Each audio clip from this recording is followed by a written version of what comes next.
I'm looking for a particular book. Amazon offers a bundle, and here I am buying every single title from an author I'm not sure I'm gonna enjoy. I need to read this one first, and I'm not thinking with my head. Speaking of my toxic traits, see, that's my toxic trait.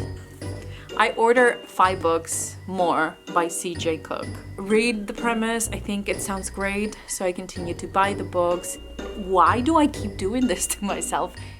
Hey everyone, and welcome back. Today I want to start a new series that it's going to be called Read It or Ditch It, where I'm going to give myself 30 days to go through the books that I'm going to share with you in this video, and then by the end of the month I need to decide if this is something worth keeping in my collection or if it's something that I need to donate.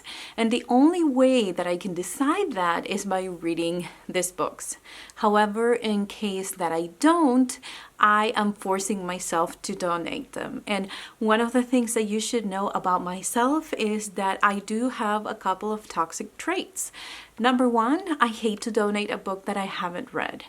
I don't care if I can't get into it. I feel like I need to push myself to read at least 200 pages to decide if I need to DNF it and donate it. And the other thing is that I like to buy books from the same author where their premise is really interesting to me, but I've never read a book by that author. And that is kind of crazy because I have no idea if I like the writing style, anything about this author, and I'm here collecting all of the books from that same author. And that's how I've been growing my physical TBR.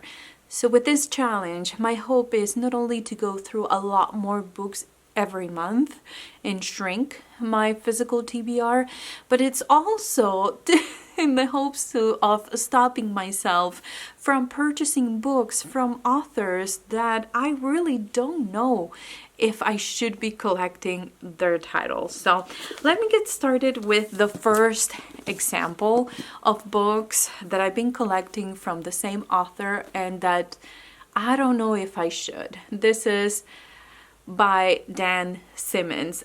This book in English is called Night of Summer. Summer of Night.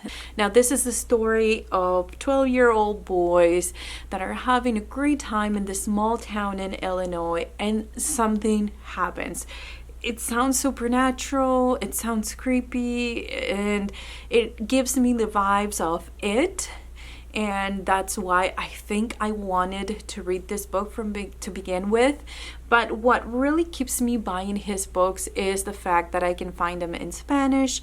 I spoke and read every day of my life for 18 years Spanish. And then when I moved here, I little by little started switching my reading to English. Now, what I'm trying to do is read more books in Spanish, but it's really hard to find good translated work because since Spanish is my first language, I can see when a sentence is really choppy, when it doesn't really make sense. This one in particular, it has Spanish from Spain, which is different of the Spanish that I speak. Now, to keep myself remembering how to write and have good coherent grammar in Spanish, I need to read books.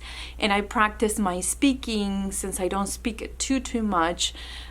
In where I live, I try to sing, and that's how I practice my Spanish so I don't lose the basics of it. And again, my brain thinks in Spanish and translates in English, but if I'm not using my words and if I'm not reading the words, then I'm afraid I'm gonna lose it. So that's why I keep buying Dan Simmons books. And again, this sounds like a horror story, which I don't read horror, but the premises are always so good that I keep buying the books.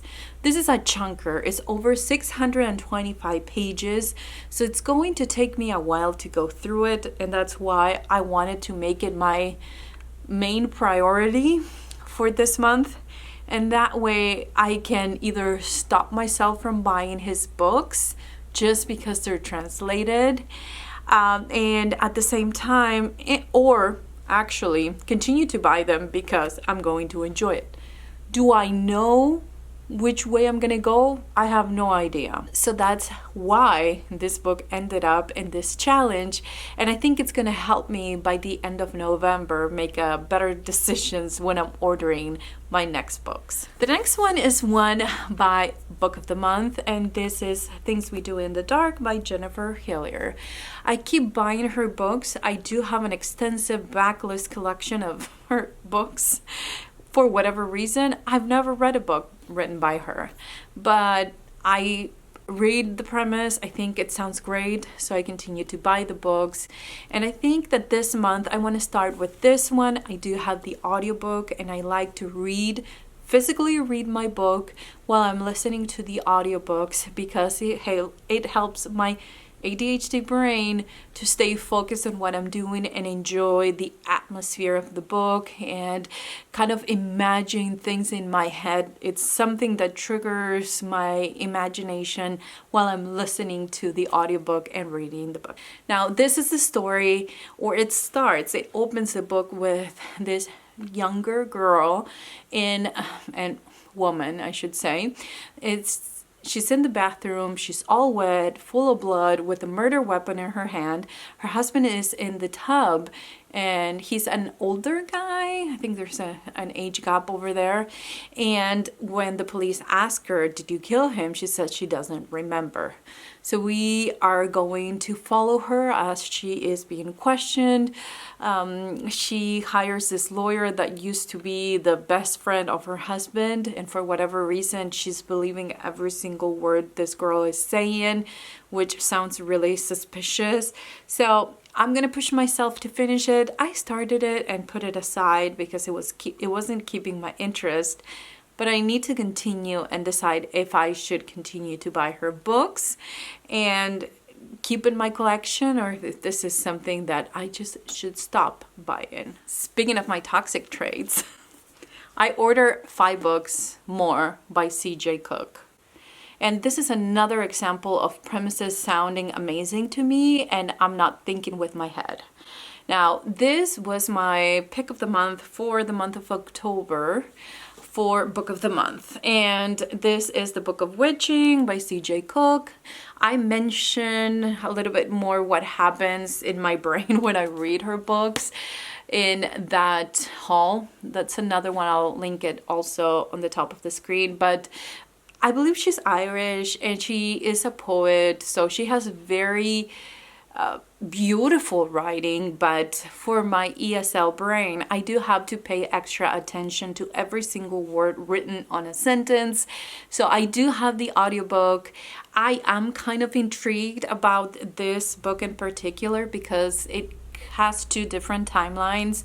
One timeline that is happening in 2024 where this mother gets a call that her daughter was found in the woods and she is unconscious. She goes to the hospital, the girl is still not speaking, but when she wakes up, she says that her name is Nix. We're also following another timeline where there's this guy that and this is, what I'm understanding from the beginning. Apparently this guy was trying to murder his brother and hired the help of a witch. Now, they let him go. He was never found guilty or anything like that. But they did find her, guilty of trying to murder him. I don't think he was actually murdered. So we're going to try to see how those 2 different timelines, 1594 I think is one, and 2024, how they will connect. This far, I'm invested in this book, but see, I'm going to tell you a little bit about the first thing in the book. It's the letter, and it starts with, "To His Royal Highness and Majesty, King James IV, most glorious and sacred of all God's creature. I beseech thee, cousin," I'm probably even not saying that word right, but you know what I'm saying? Well, I went ahead and I ordered a bundle of 5 books by C.J. Cook on Amazon because I loved every single premise. See, that's my toxic trait. Why do I keep doing this to myself? I don't know. So before those 5 books get here, I am going to finish this one and decide if I love her writing and then give the other ones a chance. I don't know why I keep doing this to myself. I'm looking for a particular book. Amazon offers a bundle, and here I am buying every single title from an author I'm not sure I'm gonna enjoy. So hey, that's why this is in my challenge for the month of November. Next one is another book of the month pick. This is actually from January of 2020, but I ordered it in October of 2024, and this is The Sundown Motel, and it's by Simone St. James. Again, Simone St. James, I have a problem. I want to own all of her titles, and I'm not sure I'm gonna like her writing. That's how toxic I've been getting. Now, this is a story of a niece that is going to investigate what happened to her aunt that disappeared while working at the Sundown Motel. Okay, so she's gonna go back in 2024 and investigate what happened to her aunt in the year 1982. This has a hinge or a little something of supernatural. I don't know if it's gonna go that way or not, but I've heard that typically her books do go on that direction, and I don't think I've read a really good spooky and paranormal book in a really long time, so I hope that this does it. And again, I need to know if I really enjoy her writing. Lastly, I have Sleep Tight by J.H. Markert, and I loved another book I think it was on Goodreads. I read the premise and I'm like, I need to order that book, and I said no, I need to order this one. I need to read this one first and then decide if I need the other one or not. Now, I don't feel like I'm cheating because, like, you know, I've been reading it for the last few days. The book of the months that I ordered in the month of October, which are these 3, they need to be read before November 24th to be in my 30-day timeline, which is a different challenge I'm doing for myself. So if you want to check it out, click on that video.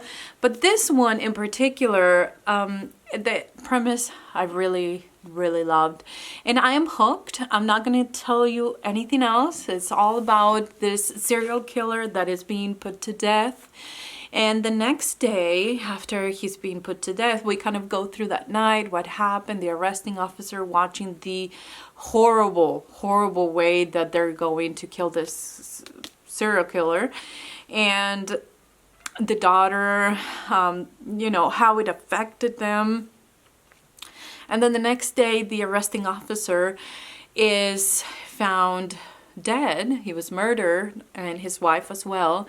And we're going to spend the rest of the book following his daughter, trying to find out who killed her dad and mom, but also who took her daughter, because now her daughter is missing, and he or somebody kidnapped her, and apparently there's a new serial killer on the loose. Now, I'll tell you about my thoughts on this, if it's a police procedural. If there's something that I just don't like and it bores me to tears, is a police procedural. I cannot deal with them. It's just too much, and I don't know why. Sometimes it's not clear on the synopsis, and I have to find out while I'm reading the book. Like, I appreciate when there's a synopsis where it's saying FBI agent blah blah blah blah, and a sheriff blah blah blah blah is investigating another case blah blah blah blah. Okay, I appreciate that, because I'm like, no thanks. But there are some other books that includes a little bit of it, and I'll tell you how, if I like this one on that review. But gosh, this cover, look at the back. It's just, it was calling my name for the month of November. So anyway, that is my personal challenge, and it's going to deal with my toxic traits as far as books. So I hope that you can join me if you have some book stuff on your TBR that you want to finish and you want to join me in this challenge. I love to know what those titles are in the comments down below. So thank you so much for being here today, guys. I truly appreciate it, and I'll see you guys next time. Bye.